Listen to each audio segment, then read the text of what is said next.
Hindi ako nakaka-reply kaagad sa mga questions niya. I've been busy lately church tsaka yung ADA, yung automatic debit arrangement. Parang ano yun pinapa-debit yung account natin for various expenses.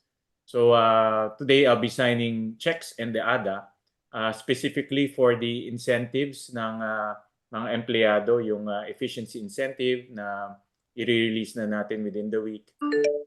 Yung Agerte, which is a benefit na i-release natin this week. And yung MOE ng senators' offices, no, para maka-operate na sila. So, pepermahan natin na within the day itong mga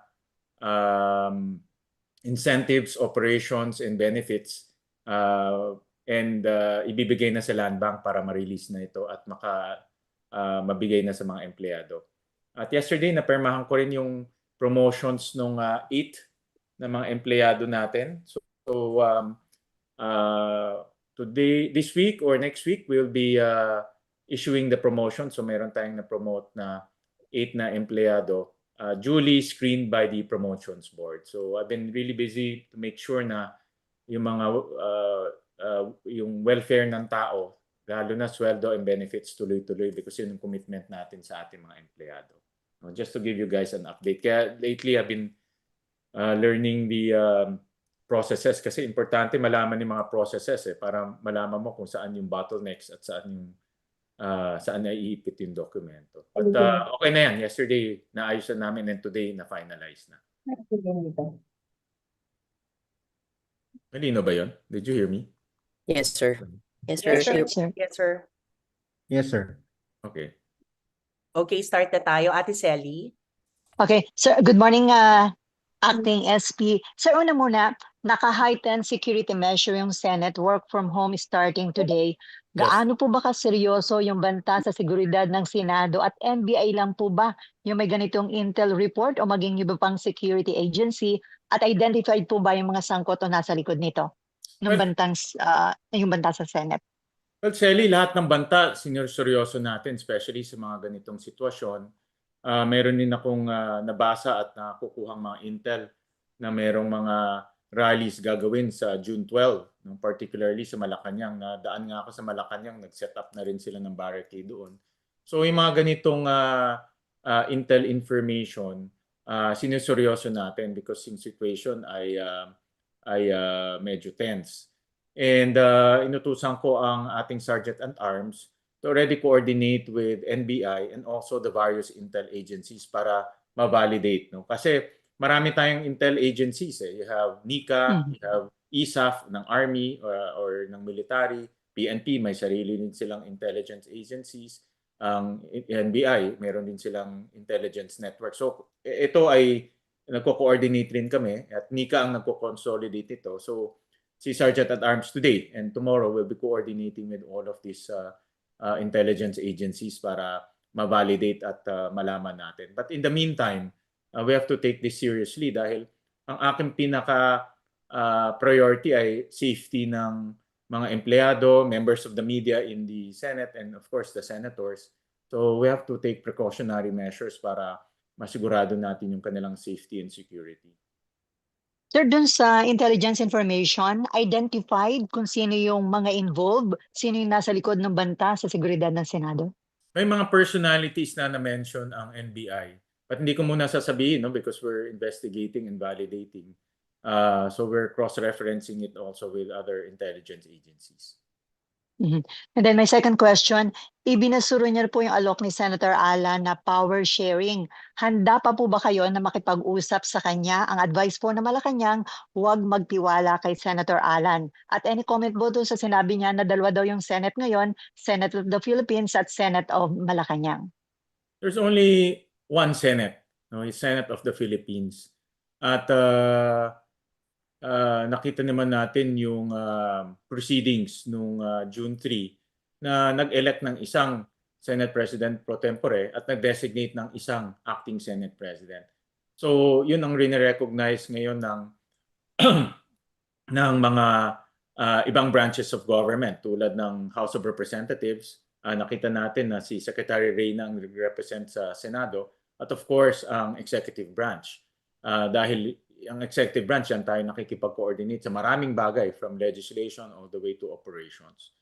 And throughout the weeks, no, maraming lumalabas na mga pahayag ang iba't ibang legal experts and legal luminaries, ang Integrated Bar of the Philippines, Association ng Law Deans, nag-issue din sila ng kanilang statements at marami pang mga ibang luminaries. No? So itong proceedings nung June 3 ay legal and valid. No? And therefore, isa lang ang Senate President pro tempore at isa lang ang acting Senate President. Pero totoo na merong dalawang grupo, no? Yung grupo ng majority na merong 12 votes at yung grupo ng minority na merong 10 votes. So open pa po kayo na makipag-usap kay Senator Alan Cayetano, sir? Sabi ko, Sally, open ang aking pintuan para sa lahat ng senador at open naman tayo sa pakikipag-usap. Of course, this last few days, medyo busy tayo with all of these operational issues. Ang importante kasi, empleyado eh. At maraming agam-agam na hindi sila makakasweldo, baka madelay na matagal. So yun ang binigyan ko ng priority this last almost 5 days, no? Dahil maraming kakausapin na departments at maraming kakausapin ng mga offices inside the Senate. So pagsasaya lang po ba ng oras yung nagpapalabas pa ng memo, Senator Alan Cayetano bilang Senate President na hindi na naman po siya kinikilala ngayon? Well, nasa kanya yan, no? It's up to him kung gusto niya maglabas pa o hindi. Akin ang pinaka-importante lang tuloy ang operations. Walang madidelay na sweldo. In fact, ang benefits advance nga ang pagbibigay natin. Even promotions advance rin. No? So, makikita nyo yan, no? In the next few days. Okay, thank you, sir. Thank you, Sally. Next natin, Mean. Hi, sir. Good morning, Mayan po. Sir, alam ko nasagot nyo na kahapon but we just need categorical soundbite especially for TV. Sir, yung kay Senator Alan na sinasabi niya na offer niya sa inyo na pwedeng dalawa kayong mag-sign sa mga dokumento, basically sharing some of the responsibilities since he's still claiming to be the Senate President. Ano po ang sagot niyo dito, yung straight na sagot niyo dito, sir? There's only one Senate President pro tempore. There's only one designated acting Senate President. And therefore, since tayo ang Senate President pro tempore and designated acting Senate President, gagampanan natin yung ating trabaho. No? At sisiguraduhin natin na hindi mapuputol ang operations ng Senado. At of course, yung coordination with the House of Representatives and other agencies. Yun ang aking mandato. Did you write back to say na you're rejecting his offer? May ganun pa ba? O ito na yon kung ano yung pronouncement nyo sa media? Yun yung pronouncement ko. At of course, I also wrote yung former secretary, si Montales, sir. Montales na mag-turnover na ng dokumento. And in fairness to him, no, he wrote si Secretary Ray na magto-turnover siya ng mga dokumento to Secretary Ray. So nagsulat siya kay Secretary Ray, nakita ko kahapon, na magto-turnover na siya ng mga dokumento. Sir, papunta ako dun sa yung issue ng threat. Sir, can you give us at least an idea? I know you cannot naman say everything, no? Give us an idea, what is this? Is this a bomb threat? Is this a threat na may magrarally sa labas ng Senado, susugod sa loob? At least give us a picture, sir. Okay. What threat are we talking about? Okay. If you remember, nung Blue Ribbon consultative meeting, nagsuspend si Chairman Erwin Tulfo at linapitan siya ni Director Matibag. No? At hindi ko lang masabi in detail, no? But what he said is there's a possibility of na merong manggugulo, no, sa Senado. And it's a possibility na armed group yung manggulo, no? And tinanong ako ni Senator Erwin at that time kung ano ang magiging decision, and I told him na meron naman tayong security beef up in the Senate. If you notice, nag-beef up tayo ng security inside the Senate at tumingi rin tayo ng additional contingent sa PNP. No? And I told him I'm very confident na safe naman yung building. No? That's why tinuloy yung hearing at that time. No? And hindi lang ako nakarinig yun. In fact, ang kausap niya yun si Senator Erwin at narinig din ng mga ibang mga senador doon. And ang assurance ko naman sa mga senador na through our Sergeant at Arms, ready tayo for any eventuality. That's why tinuloy, no? Nagkaroon lang ng earthquake kaya maaga in-adjourn yung or maaga sinuspend yung hearing. And at that same day, I called the director of NBI to get more details. And shinare niya nga sa akin yung mga details na baka may mga manggugulo, no? Sa loob ng Senado and they might be armed. No? So out of abundance of caution, the following day I met with, of course, OSAA, our Sergeant at Arms.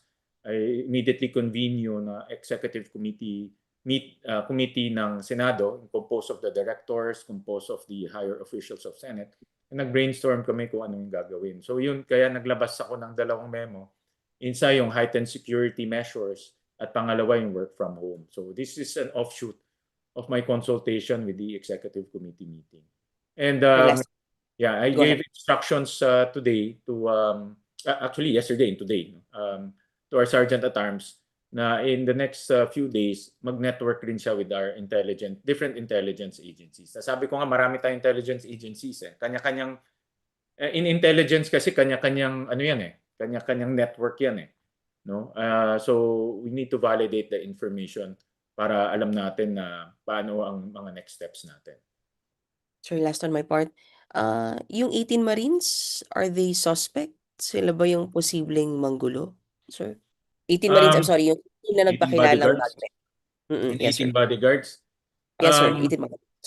Actually, yun ang according to the NBI, it might be connected to them. So that's why out of abundance of caution, we took these steps, no, yung work from home and heightened security measures, para lang masigurado natin na hindi apektado yung mga empleyado. Sir, sorry. Connected to them meaning sila mismo ang manggugulo? Yun ho ba yung nakuha natin information? Hindi naman ganun. Ang sabi ng NBI, it might be connected to them. Okay. Thank you, sir. That's all from me. Yung next po, susunod, sorry. I think I'm the next in the list. Yes, RG. Okay, sir, I have 3 points lang. First question po, this is regards the impeachment. Nag-send na daw po kayo ng notice of pre-trial to the parties and na-publish na po yung new rules sa JARIO regarding the election of a presiding officer. Can you confirm this and can we get updates on the preparations for the trial? And kayo pa rin ba ang presiding officer? Yes, I signed the notice for pre-trial yesterday. So pinadala na namin yan both to the defense and the prosecution team. And the next step, they will send us their pre-trial brief containing the items in the pre-trial notice. So na-meet ko na rin yung ginawang pre-trial, ginawang impeachment internal team para to make sure that preparations are in order. At tuloy-tuloy yung ating preparations for the impeachment. Yung pagpe-preside, kayo prepared na rin kayo to preside? Yes, I'm preparing myself as we go along. So ang importante naman dito ay yung calendar ay may sunod. So yung publication ng new rule, yung in-approve ninyo last June 3, confirm na rin po yun? I believe na-publish yesterday sa newspapers. Okay. Yeah. Sir, my next point. The other day, nung Monday, si Senator Alan expressed concerns na yung pagbaba ng quorum from 13 to 12 nung June 3 may eventually lead to lower voting thresholds. Parang sinasabi niya, pwede daw ang mangyari sasabihin 12 lang pwede na makonvict sa impeachment or kahit yung sa chat-chat baka bumaba. Is there any basis for that concern and do you agree na pwedeng mangyari yun? Ang aming discussion in the past, especially nung June 3 event, is the Avellino case, yun ang ating basis. And at the same time, yung precedent, no? There are 8 times wherein 12 ang quorum ay 12 senators lamang. No? So I sent a PR about this. So dalawa ang arguments natin dito. Yung Avellino case wherein sinabi kung ang senator ay beyond the coercive reach of the Senate, pwedeng ibaba yung denominator sa pagbilang ng quorum. And at the same time, President, no? Hindi lang isa kundi 8 beses ang quorum ay binaba yung denominator at 12 lang yung senators present, no? So because of these two, pwedeng mag-constitute a quorum. Sir, so does it mean na pwede rin siya mag-apply sa impeachment or sa even sa tsatsang? Ibig sabihin is pwede bang mas mababa sa 16 ang kailangan to convict? I have to study that. No? Dahil ang pinag-uusapan lang naman natin ngayon ay constituting a quorum. So yung Avellino versus Cuenco only applies to quorum as Yes. far as you're concerned. Correct. Okay, on my third and last point, this is regarding yung ongoing security threat. I know that you ordered work from home arrangements today and tomorrow, but I also received word na may mga staff daw po, yung mga senador ng kabilang kampo, na hindi raw po pinapapasok ngayon or nahihirapang pumasok. Is there any basis or any instruction along those lines? Well, as a general rule, ay work from home ang ating ini-implement because of the security threat nga. Only on a case-to-case basis lang inaalaw ng OSAA. For example, yung finance and admin, no? Dahil yung sweldo natin, RG, is every week. Yes. Nalaman ko na every week ang sweldo, so they have to come in and process it every week, no? So tomorrow mag-release na ng sweldo, so that's why they have to come in. So on a case-to-case basis, inaalaw ng OSAA. So it doesn't discriminate between whether it's your staff ng allies ninyo or staff. Wala tayong tinitingnan kung majority, minority, or Senate employee. Ang importante naman dito ay merong coordination as well as valid grounds to come in. Okay, thank you very much po, Senator. Thank you, RG. Hi, Sen. Good morning. Hi, po. Dexter. Yes. Sir, 3 points lang, leadership, impeachment, and security issues. Unahin ko na siguro yung sa leadership issues. Sir, may on your part or on the part ng bagong majority, may efforts ba para may assert yung pagiging acting Senate President po ninyo? Magpapatawag po ba kayo ng isang all senators caucus para once and for all malinawan talaga na kayo po yung susundin doon sa lahat ng mga... Dexter, ang pinakamalinaw ay itong operational management and operational control ng Senado. Nasabi ko nga kanina na Land Bank already completed the transfer of signatures, so nagpumiperma na tayo ng cheque at nag-i-issue na tayo ng mga dokumento para ma-debit in account ng Senado. No, I think that is for me a clear evidence na meron tayong operational control ng Senado. May move ba on your part na sulatan or kausapin personally si Senator Alan para at least matigil yung pag-i-issue na niyang mga directives? Dexter, nasabi ko na bukas yung aking tanggapan to all senators. In fact, may mga kausap rin ako ng mga minority senators dahil kaibigan naman natin sila. No, we talk about various things. So bukas naman yung aking tanggapan. Pero may efforts na personally kay Senator Alan. No, I said, Dexter, bukas yung aking tanggapan. No? So my doors are open, my heart is open. So yeah. Sir, sa issue ng impeachment, doon sa issue na ni-raise kanina ni RG, paano pagdating ng July 6? Ano ang susundin nating quorum? Well, may quorum tayo, no? Dahil 12 kami, and then kung pupunta sila, di 13 na kaagad. No? But if you are asking the denominator, we will follow the Avellino case. Dito naman sa issue ng security, Senator, moving forward, ano ang magiging setup pagdating ng Monday? We're playing this by ear, Dexter. That's why nagko-coordinate kami with the different agencies. We're taking marami kasing nung kausap ko yung mga empleyado natin at kausap ko yung Execom, marami pa rin may phobia nung nangyari nung May 13. No? So, yan ang kanilang nasa isip. At kaya nga ang suggestion sa akin mag-work from home because of that May 13 incident. So, I'm taking so much abundance of caution, no? Because nga of that incident. At kaya pabalik-balik ako sa Senado para to make sure na everything is covered at hindi mangyari, walang untoward incident na mangyari. Ang pinaka-importante sa akin yung welfare ng empleyado, welfare ng members of the media at mga senador. Sir, sorry, pang-isa na lang, balikan ko lang yung sa leadership.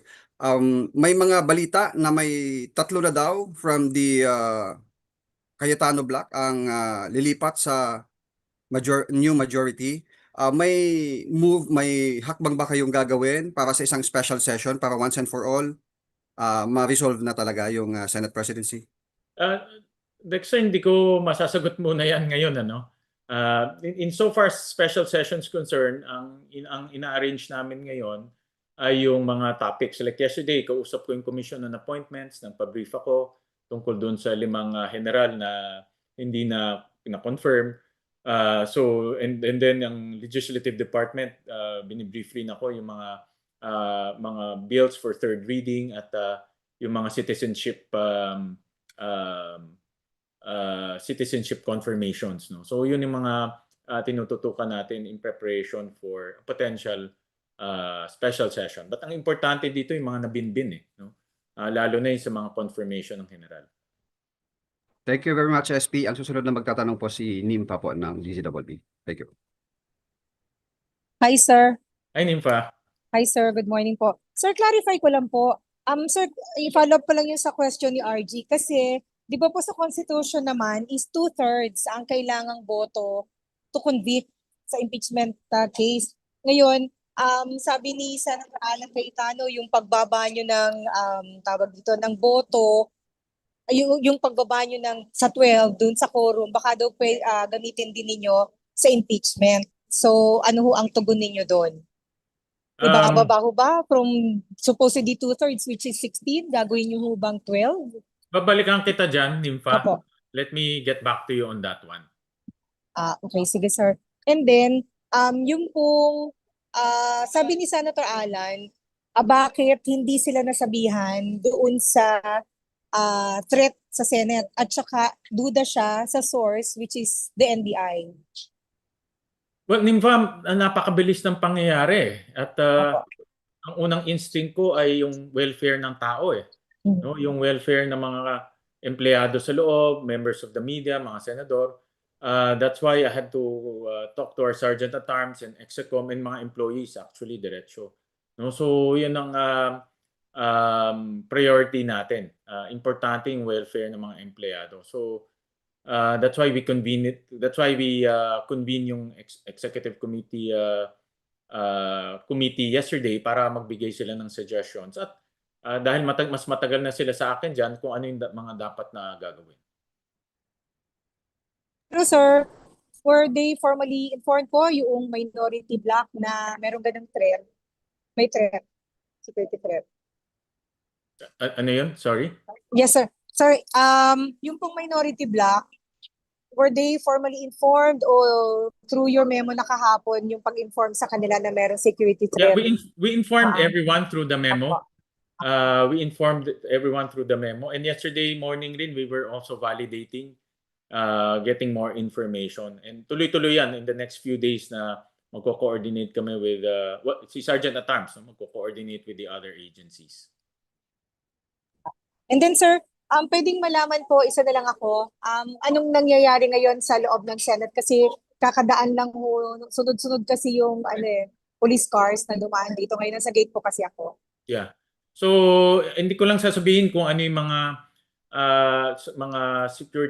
security measures na gagawin natin, but definitely isa dyan yung heightened security measures, may mga inspection, pati under chassis ngayon ay ini-inspect na rin. Of course, mas maraming deployment ng OSAA sa labas ng compound. Kasi ang nangyari, base sa analysis, pag may tao sa loob, yung OSAA natin nakakalat sa loob ng building for obvious reasons. So ngayon, nakakalat sila sa perimeter, no? So ito yung mga actions taken, and temporarily no visitor policy muna kasi hindi natin malaman kung sino mga pumapasok sa loob. So we're taking again, no, abundance of caution. Sir, sorry, habol ko pala.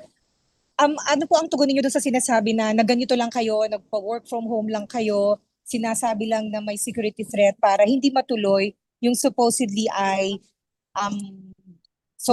quote-unquote blue ribbon hearing ulit ng Cayetano faction. Well, si Senator Erwin Tulfo ang chairman ng Blue Ribbon at siya lang ang pwedeng magsabi kung may hearing siya o wala, no? At we're taking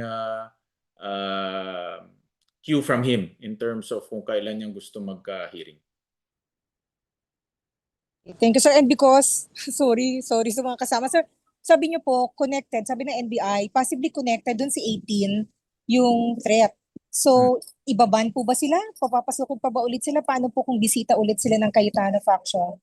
We'll validate first, no? We'll validate. I don't want to jump ahead, no? But we'll validate with the intelligence agencies. Thank you, sir. Thank you po. Next tayo. Hello Nimpa. po, ako po. Yes po.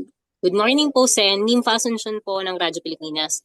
Sir, dun sa sa mga Senate employees, meron na daw po kayong certification from Civil Service Commission para daw po hindi na magkalituhan dun sa kung sino susundin. Wala pa akong nakukuha. I'll check today kung meron. Wala pa akong nakukuha. Okay, sir, pero kamusta po yung pakikipag-usap nyo dun sa Senate employees and nakipag-usap din po kayo recently dun sa Senate Workers Union? Ano po Yes, ang naging sa paglilinaw Senado. nyo sa kanila?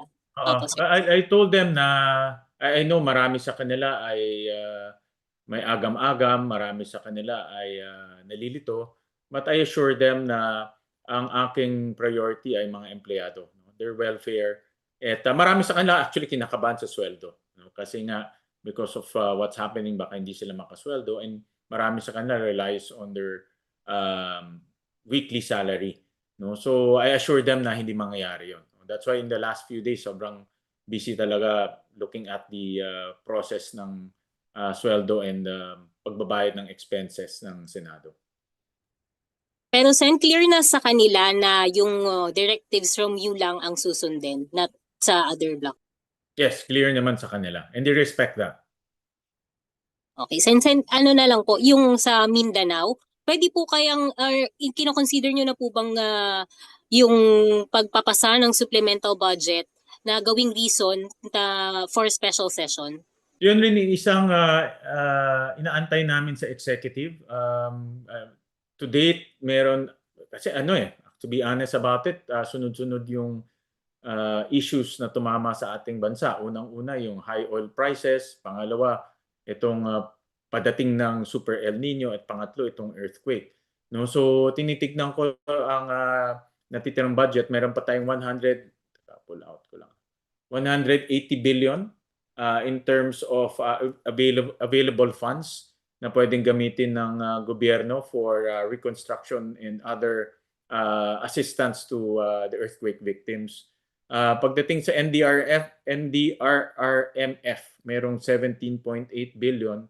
At pagdating sa LGSF, 32 billion. So itong dalawang funds pwedeng gamitin for reconstruction yan. But ang total, kasama yung social services, about 180 billion. So sir, base dun sa figures na binigay nyo, tingin nyo po ba kailangan pa ng supplemental budget? We'll wait for the assessment ng OCD. Depende kung ano magiging assessment nila, kung magkano pa kakailanganin nila sa reconstruction. Kausap ko yung ibang mga politiko doon, maraming nasirang kalsada at bridges. So yun din kailangan i-repair. Classroom, nakita natin, daming bumagsak na classrooms. So yun din ang dapat i-assess at doon natin malalaman kung magkano kakailanganin natin. Okay. Sir, last na lang po, may plano po kayong pumunta sa Mindanao and kamusta po yung Yes. Bukas kasama ko si Senator Mig Zubiri, Senator JV Arcito, si Senator Erwin Tulfo. We donated our salaries, 1 month worth of salaries. And we also will donate some rice and food packs. No? So naka-raise kami ng funds to buy food packs and rice. No? So magdo-donate kami kahapon. Para sa grupo na rin yan, maraming nagtulong-tulong para maka-raise tayo ng mga ganitong donations. Okay, Sen. Yun lang po from my part. Thank you po. Next po. Hi, Daniel. Ay, Sen, sorry, medyo distracted kasi ako. Pero sir, hindi ko alam kung natanong na to, pero yung sa pagpe-preside, may umuugong kasi si Senator Cheese daw, yung magpe-preside. May katotohanan po ba dito, sir? Wala pa namang kami na pag-uusapan na ganun. Ipapag-uusapan pa lang ng grupo yan. Okay. So po, meron palang possibility ng ganun, sir? Tama ba? Well, pag-uusapan pa lang, Daniel. Okay. Yun lang naman sa akin, sir. Natanong na nila. Salamat, sir. Thank you. Okay. Hi, Miss Camille. Hi, good morning po, Senator. Miss Ang Camille, question ko po is nag-echo the pa. May echo. Okay. Malakas yung echo. Is the Yan. Cayetano leadership dispute now becoming a threat to the Senate's ability to proceed with the impeachment trial po? Paano po ang urgency to adopt impeachment rules now? Hindi po kaya ma-challenge ang entire trial dahil po patuloy yung ginagawang pagtanggi ng Cayetano Group sa inyong grupo? Well, dalawang bagay, no? Yung operations ng Senate tuloy-tuloy and hindi naputol ang operations ng Senado. Evidence nga dun yung sweldo ng tao, benefits, at even yung kanilang incentives mauna nang lumabas. No? So, tuloy-tuloy naman yung operasyon ng Senado. Sa impeachment, tuloy-tuloy rin. We released yung pre-trial notice yesterday. Tuloy-tuloy naman yun. Tuloy-tuloy naman yung preparation doon. How about po yung mga rules and regulations po? Paano Rules, po maa-affect? Kasi kung gagawa po kayo ng mga rules and regulation para sa impeachment trial, kailangan po siguro yung participation ng kabila. How will it affect the entire Senate po, the entire chambers?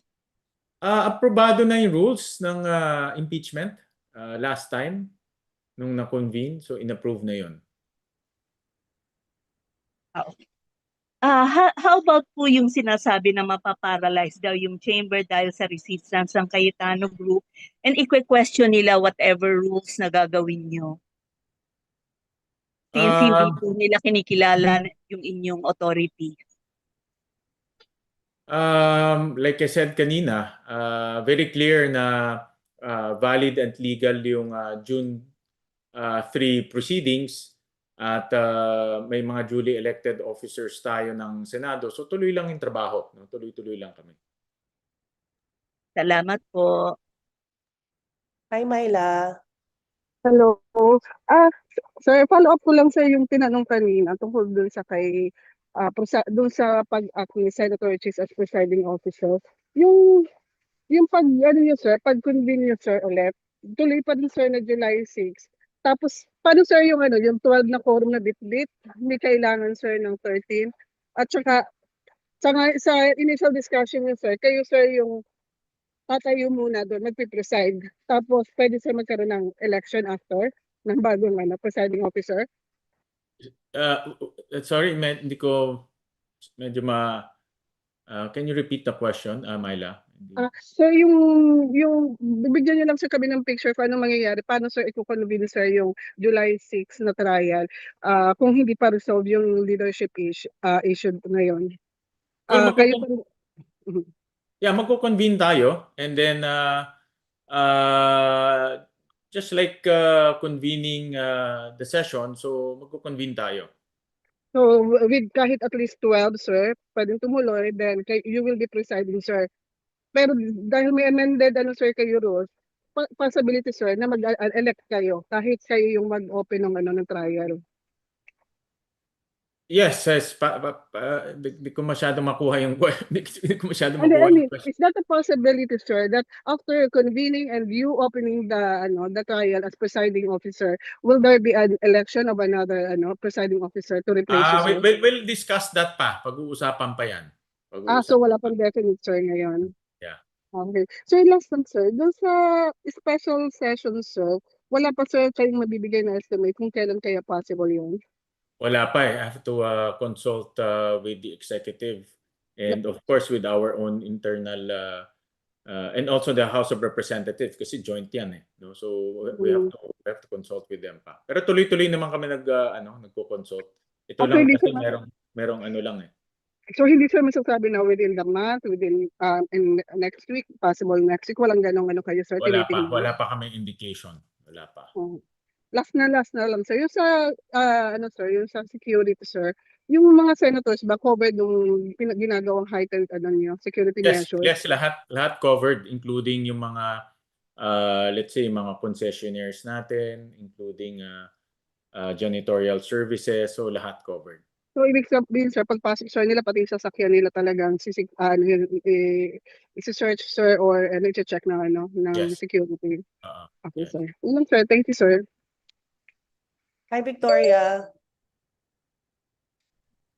Hi po. Good morning, Sen. Morning, Victoria. Apo. Sir, balikan ko lang po yung tanong ni Ate Nympha Ravelo kanina. Yung may statement kasi si Senator Cayetano saying na hindi credible ang NBI as source nitong intel na ito dahil they were involved in the violence, in several instances ng violence sa Senate. Bakit daw sila ang magiging guardian ng safety ng Senado? Well, itong intelligence we're taking it seriously dahil direct threat yan to the Senate. So sabi ko nga out of abundance of caution, we need to adjust our security protocols accordingly, no? Dahil priority ko mga empleyado eh. Priority ko yung mga nagtatrabaho sa loob ng building at of course the Senate as an institution. Importante yan. But tuloy-tuloy yung aming validation, tuloy-tuloy yung coordination with other agencies. Nagko-cross-validate rin ang Sergeant at Arms natin today actually and tomorrow. Yan ang kanyang ginagawa. No? And I'm also going to reach out with Nika para makuha natin yung ganitong mga information. In context kasi ngayon, if may maraming lumalabas na magkakaroon ng paglusob sa Malacanang on June 12 or may mga malalaking rally sa June 12. So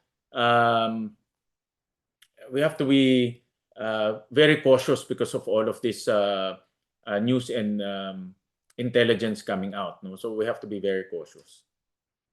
And sir, by next week, can we expect na lifted na yung work from home? We'll do it. We're monitoring the situation very carefully and we'll keep you posted.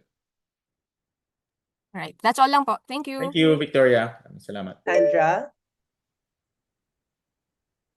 Hi, Sandra. Hi, Sen. Hey, Sandra. Hi, Sen.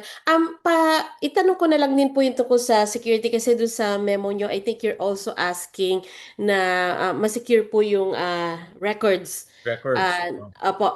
documents. So, bakit po ganun? Ano pong logic doon? Meron po ba kayong concern na may mawawala or whatever ito po sa records? If ever lang pasukin yung Senado, we just want to make sure that yung mga records natin intact. Marami doon ay wealth of knowledge and discussions in the past, no? Marami rin doon mga executive session files na doon din. So we just want to make sure na walang mawawala ng records, no? So again, abundance of caution lang talaga. Sir, follow-up ko lang din on special session. Do you see that parang doon pwedeng gawin na masettle na yung issue ng Senate presidency and the 13 senators dahil nga po may parating tayong July 6 and also the SONA, sir? Well, ang primary objective ng special session is yung mga naiwan na pieces of legislation, confirmations, iba pang mga items na naiwan kasi matagal tayong walang session eh. So maraming na binbin, no? But that's also a possibility. Yes, sir. May nabanggit din po kasi yung yung Malacanang na parang dapat daw maganda nag-usap na or naayos na bago po ang special session. Yeah. Hopefully, we're praying for that. We're praying for that. Lastly, sir, on my part, nabanggit din po in the past, no, nung time pa ni nung Senate President si Tito Soto, banggit po na pwedeng pa-handle ang impeachment trial sa isang abogado na kasama po ng mayorya. And you have two lawyers, sir, no? Senator Escudero and Pangilinan, sir. So, iyan po ba, kasama po ba si Pangilinan, Senator Pangilinan, sa pinag-uusapan at ano po yung likelihood na ganun nga po ang mangyayari? Tama ka, no? Sinabi ni Senator Soto yun. At yan ang kasalukuyang pinag-uusapan. Thank you, sir. Thank you. Okay, Robert. Hi sir, good morning. Sir, unahin ko lang dun sa threat na binabanggit yung 18 bodyguards ay pwede na connected sa kanila.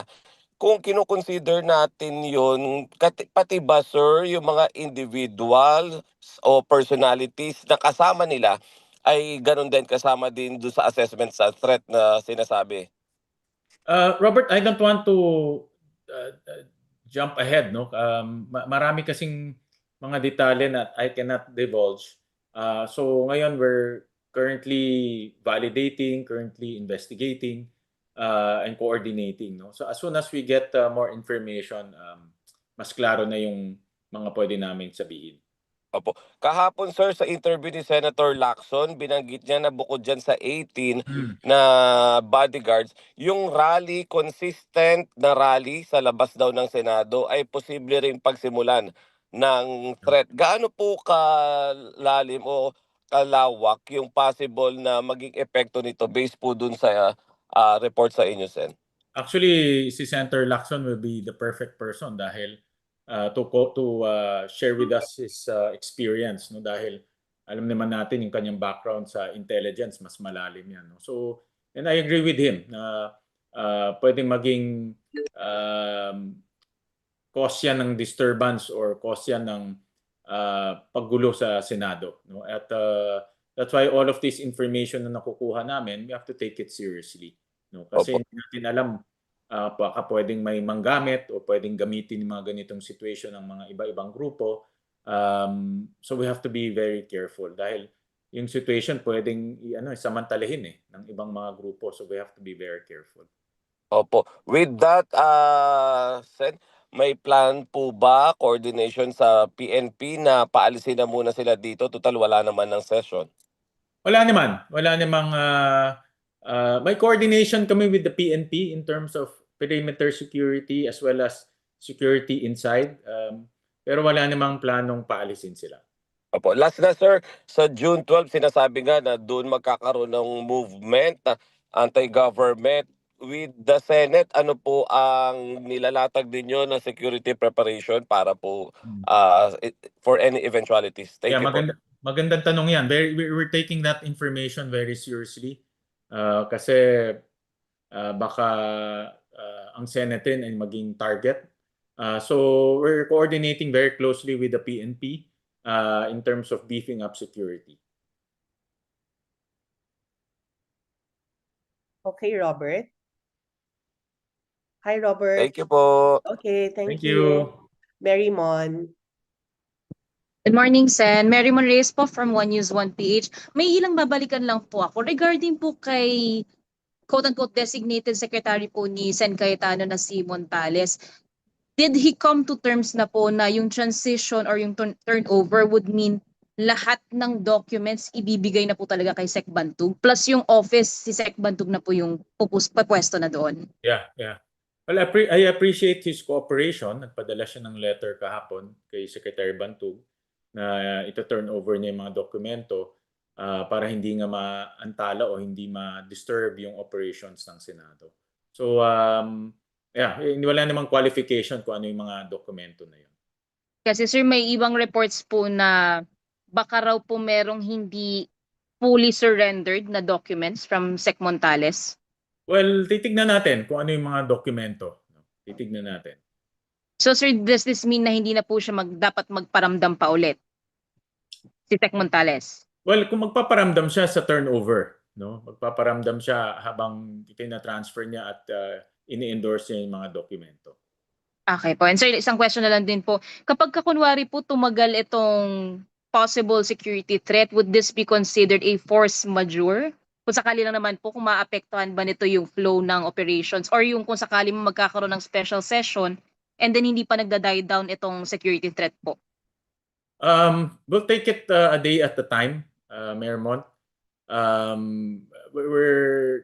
Like I said, no, we're coordinating with the different agencies, validating and investigating. So we're taking it a day at a time. No? Pero ako ang aking direction, tuloy ang operations ng Senado at hindi mapuputol yung mga gawain. So far wala pa naman nagpa-register ng public hearings. So dahil wala naman nagpa-register ng public hearings, ang sinuggest na lang ng Execo mag-work from home muna. So yun naman ang atin in-adopt.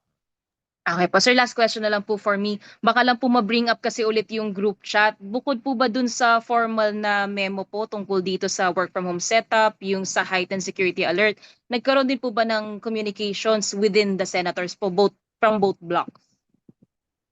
Ako kasi napakabilis yung pangyayari, no? So I have to react very quickly.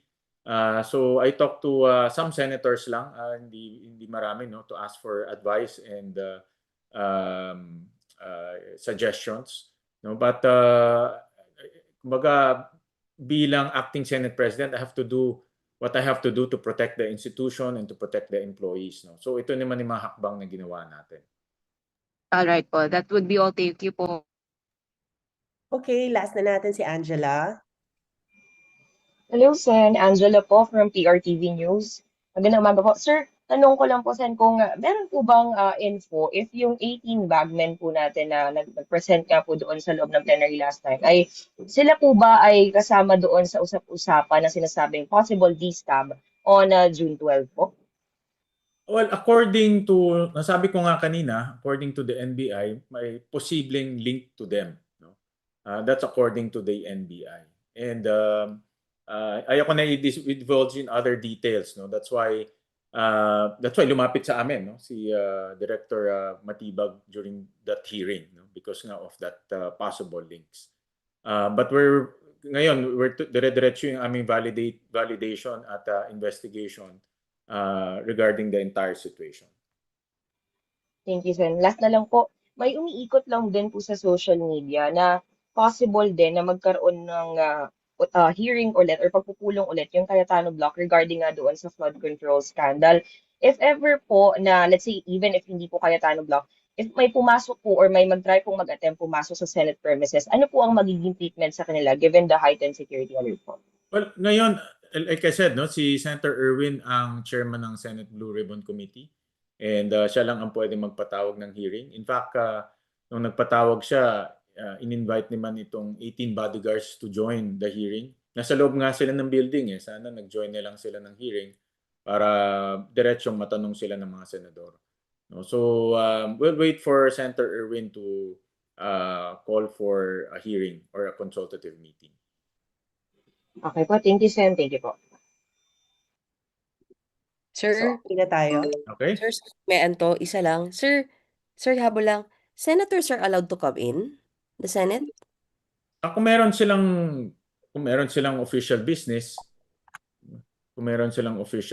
but as a rule, work from home tayo because of the security concerns. Pero kung papatunayan nila may official business sila, I'm appealing to our senators and encouraging our senators to work from home na lang, no, dahil nga of this security threat. okay, thank you, sir. Thank you. Pero sir, hindi lockdown ng Senate, no? We cannot say lockdown. Hindi siya lockdown. Heightened security ang term. Okay, thank you, sir. Thank you. Okay. Sir, thanks Yeah. Thank you. Maraming Thank you salamat. everyone. Rafi, Cecil, and Thank Jane, you. stay lang tayo. Maraming salamat everyone. Thank you.